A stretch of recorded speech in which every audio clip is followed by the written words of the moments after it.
तो देखा दोस्तों आप लोगों ने सुबह से शाम तक हम जैसे कि बताएं कि आरती न्यूज़ के प्रवक्ता हमारे साथ आज हैं मनीष जी। क्या कुछ कहना चाहेंगे जिस अंदाज में आप बात करते हैं ऑडियंस से?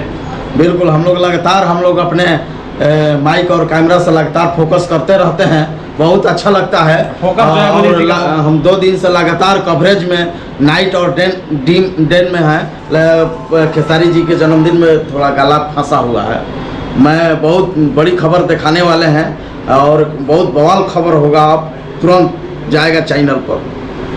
किसका बवाल खबर आने वाला है? बहुत लोग जाएगा। हम लोग भोजपुरी श्रोता है, भोजपुरी कलाकारों का हम लोग इंटरव्यू ले आते हैं और बहुत अच्छा लगता है। इतना एनर्जी कहाँ से बिल्ड करते हैं आप, जो आवाज़ देते हैं? इतना एनर्जी मतलब घर में भी ऐसे ही रहते हैं, नॉर्मल लाइफ में भी, कि मतलब केवल जो कैमरा पे ही आप इतना फोकस करके इतना लाउड आवाज में पेश करते हैं? अरे सब एक्टिव रहते हैं, एकदम ऐसे ही रहते हैं। देसी घी के कमाल है। देखिए देसी घी खा करके इनका जो आवाज बुलंद हो चुका है। नहीं खाइएगा तो एनर्जी कहाँ से मिलेगा भैया?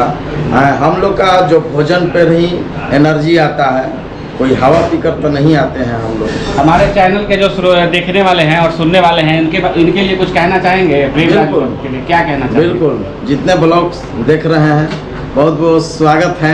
हमारा राहुल भाई आ गए हैं, जो चलकर छपरा से चल कर आते हैं और आज पवन बाबा के ऑफिस में आए हैं। बहुत अच्छा मिलने के लिए आपसे भी मुलाकात हो गई, भैया के ब्लॉग में भी हम जुड़ गए। अरे तो आप तो मालूम कहाँ भाग रहे हैं, कहाँ चले जाते हैं, कोई पते नहीं रहता है।